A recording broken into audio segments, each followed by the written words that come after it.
Monologue 88, Crime and Punishment, Kingdom 23. Those who have actually read this entire work will know well what is expected in the nation herein described. The children of the harlot and the beast permeate the world, and their expressions have been seen throughout history, ever advancing and spreading, at times receding only to appear again, ever stronger with each reemergence.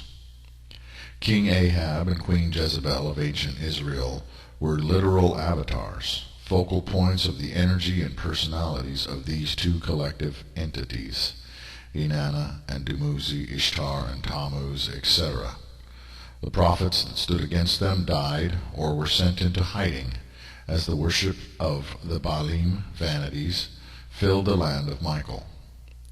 To fight these two avatars, direct personifications of evil, a direct archangelic avatar rose up in the form of Elijah, whose spirit passed to Elisha when Elijah literally ascended, transforming from matter into pure energy and consciousness.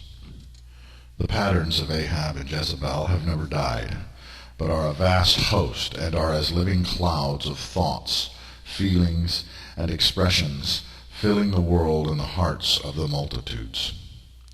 Rather than sending one angel, I have come to raise an army of living wind and whirling fire.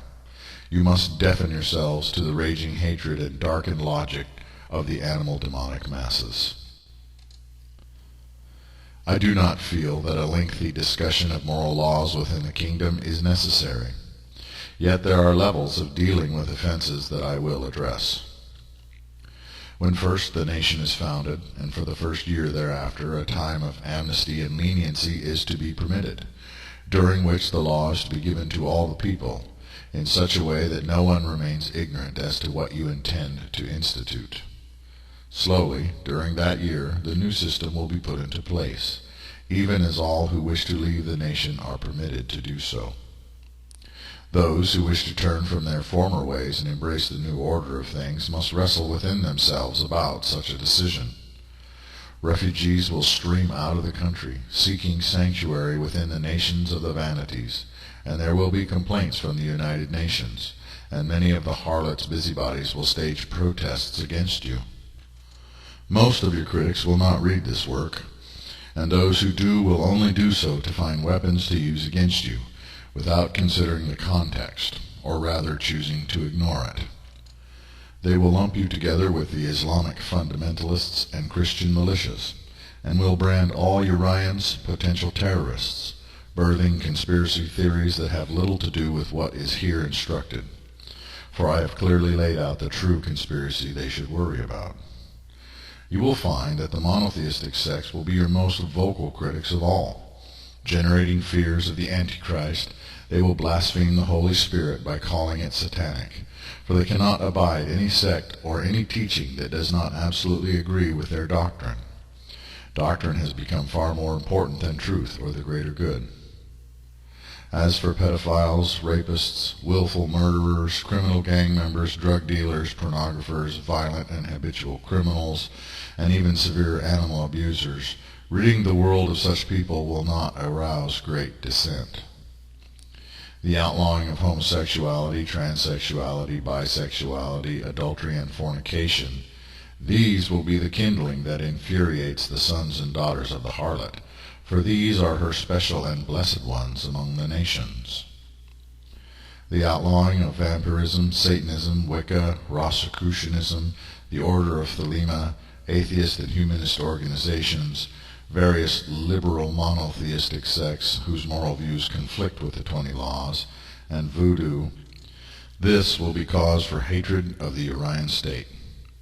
Censorship will be as gasoline on their bonfires of vanity. Yet every one of these types of individuals are to be given the right to leave without argument, with assistance, and a fond farewell.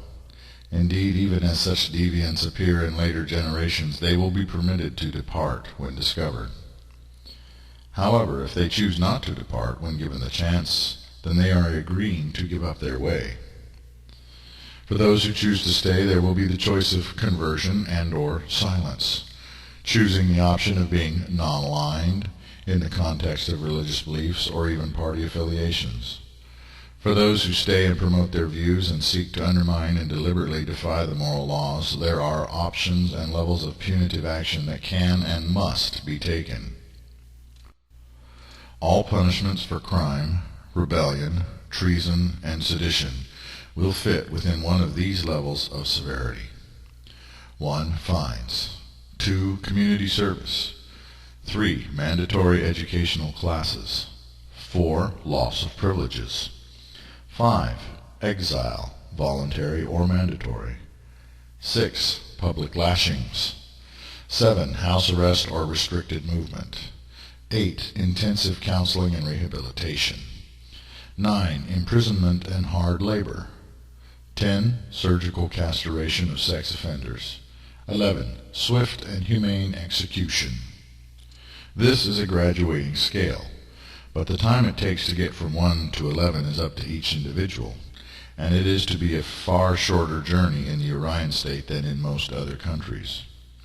Indeed, many are those who will go from 0 to 11 immediately.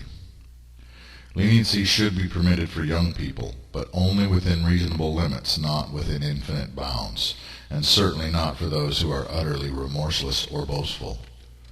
I feel compelled to officially state for the record, as uncomfortable as the prudish reader may be made, that married couples should very much enjoy each other without restraint in the sexual way, and that the act of masturbation should never be considered a sin or crime, as much as a neutral act of the animal nature.